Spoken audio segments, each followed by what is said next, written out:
right, so this week we are discussing solution evaluation. And so this is our last knowledge area. And the solution evaluation knowledge area basically describes the task that we as BAs perform in order to assess the actual performance and value that's delivered by a solution that's been implemented or delivered to the enterprise. And then we're also going to be recommending the removal of barriers and different constraints that may be preventing that solution from reaching its full potential. And if you notice, a lot of the tasks that's in the solution evaluation knowledge area are the same as the strategy analysis and requirements analysis and design definition knowledge area. But the big distinction between the solution evaluation knowledge area and the others is that there's the presence of an actual solution. Now, that solution can be in different forms. It could be in a prototype or a proof of concept, which is really a working but limited version of the solution that's really, more so for demonstration purposes. And then there's a pilot or beta release, which has limited implementations as well. Um, and this version is basically used to work through problems and understand, the value as well. So there's usually some type of focus group here. And then here, your operational release, that's your full version of a partial or completed solution. So if it's in phases, it might be partial or it might be, one big bang solution. And then depending on the overall project, there might need to be a combination of these in order to assess, test, and experiment in order to, determine whether or not the value is being met by that solution. And again, we're seeing our business analysis of value spectrum.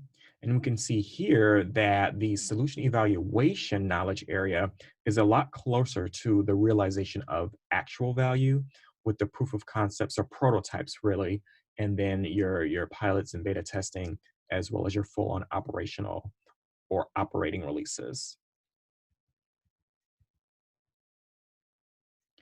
So your solution evaluation knowledge area has five tasks, including measure solution performance, analyze performance measures, assess solution limitations, assess enterprise limitations, recommend actions to increase solution value. So your measure solution performance, this is where we're determining the most appropriate way to assess the performance of the solution and actually collecting those, um, I guess, pieces of data that's going to give us some indication.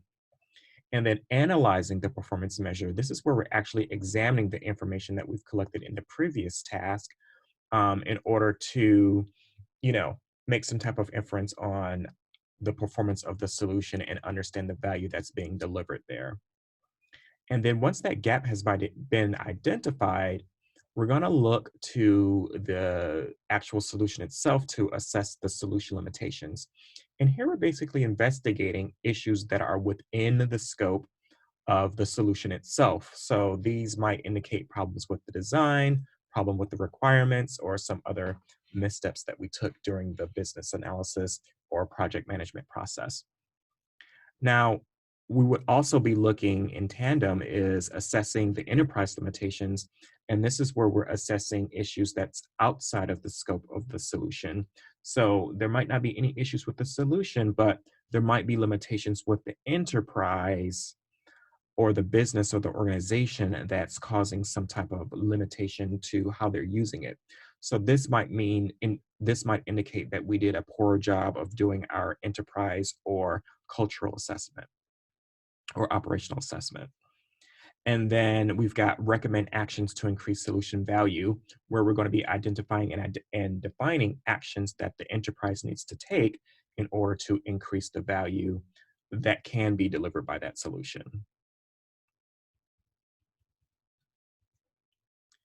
And again, our core concept model is discussed here in context of the solution evaluation. I recommend getting familiar with the tasks and then going back and seeing how each of these concepts relates to each of those tasks that's within the knowledge area.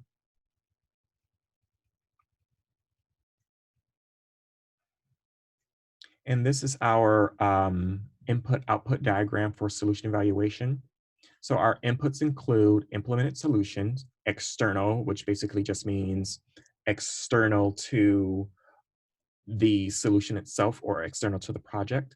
And we can also have an input of the current state description, the business objectives, and then the potential value, basically understanding what that potential value is. And then here's our 5 tasks that we're going to perform.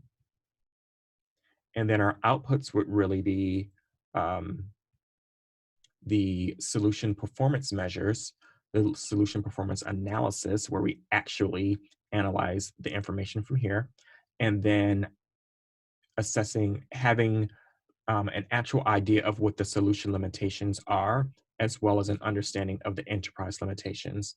And then from there, we're going to make our recommendation for actions to improve the value of the solution.